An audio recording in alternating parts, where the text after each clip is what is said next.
तो देखिए, दुग्गल मियां को तो आप जानते ही हैं, world famous corona expert, China से बाहर रहने वाले लोगों के लिए मेरी राय में कोई घबराने की बात नहीं है। वर्ल्ड फेमस आतंकवाद एक्सपर्ट, टेररिस्ट ग्रुप रॉकेट फेंकेंगे तो इन्हें भी उन्हीं की तरह रिस्पॉन्स करने की जरूरत नहीं है, इन्हें वायलेंस के रिस्पॉन्स में वायलेंस करने की जरूरत नहीं है उसी लेवल और वर्ल्ड फेमस इंफ्रास्ट्रक्चर एक्सपर्ट। क्योंकि क्या हमें सही में जरूरत है और हाईवेज की? कोई सेंस है इस बात की? तो इस हफ्ते भाई साहब उठे और उन्होंने सोचा कि देखिए, जिस तरह उन्होंने अपने वीडियोस के पावर से बीजेपी को हरियाणा, महाराष्ट्र, दिल्ली और बिहार में हरवा दिया था। एक सेकंड यार, ये तो चारों स्टेट बीजेपी जीती है यार।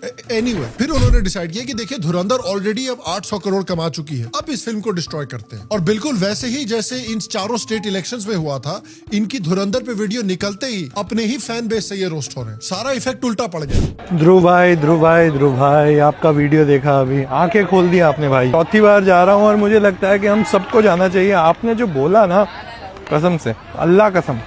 तू तो बहुत फैक्ट पे बात कर रहा था ना, कमेंट सेक्शन क्यों बंद कर दिया?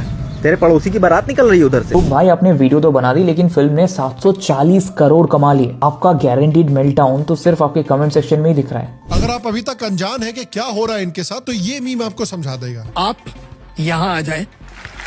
देखिए, मुझे समझ नहीं आ रहा कि इनको इस फिल्म पे इतना पाइल्स क्यों हो रहा है, क्योंकि सिर्फ कुछ सालों पहले ही इन्होंने ये कहा था।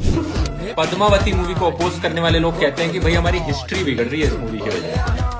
तो भाई अगर एक मूवी हिस्ट्री को बिगाड़ सकती है तो जाओ तुम भी फिल्म डायरेक्शन का कोर्स करो, अपनी मूवी बनाओ, रिलीज करो, जो दिखाना है दिखाओ। हाँ, तो बना ली ना, अब क्यों जल रही है आपकी? अब क्यों आपकी इतनी जोर से जल रही है कि अटलांटिक के क्रॉस मेरे को यहाँ तक बदबू आ रही है? भाई, आदित्य धर ने वही किया है जो आपने फिल्म मेकर्स को कुछ साल पहले करने को बोला था। इनको हर भाषा में फिर गालियां पड़ रही है, तो इन्होंने कमेंट सेक्शन ही बंद कर दिया और जो अनफेवरेबल कमेंट थे वो डिलीट कर दिए। बाद में जस्टिफिकेशन दे रहे वीडियो बना के। अगर आपको वीडियो पे कमेंट करना है तो आपको सब्सक्राइबर होना पड़ेगा। ये देखकर इतना भड़क गए लोग कि हमारा फ्रीडम ऑफ स्पीच कहाँ गया, ध्रुव राठी ने हमारा फ्रीडम ऑफ स्पीच छीन लिया। भाई, फ्रीडम ऑफ स्पीच वही है, बस इसे एक ट्रोल टैक्स समझ लो। अगर तुम्हें ट्रोलिंग करनी है तो उसके लिए टैक्स भरना पड़ेगा। हाँ भाई, इन्होंने अपना कमेंट सेक्शन ये बोल के रिस्ट्रिक्ट किया है कि भाई मैं तो हेटर्स को और अंधभक्त को ट्रोल्स कर रहा हूँ। लेकिन रियलिटी देखिए, सबको पता है। उनको लग रहा था कि प्रो इंडिया मूवी एक निकल के आई है, इतनी सुपर हिट हुई है, इसको अटैक करेंगे तो हमको कितना बहादुर बोला जाएगा, लोग हमारी कितनी तारीफ करेंगे। लेकिन मूवी इतनी अच्छी है और इतनी बड़ी सुपर हिट हुई है और अक्रॉस द पॉलिटिकल आयल सबको इतनी पसंद आ रही है कि इनकी ही ऑडियंस उल्टा इनको गरिया रही है। और क्लियरली ये एक्सपेक्ट नहीं कर रहे थे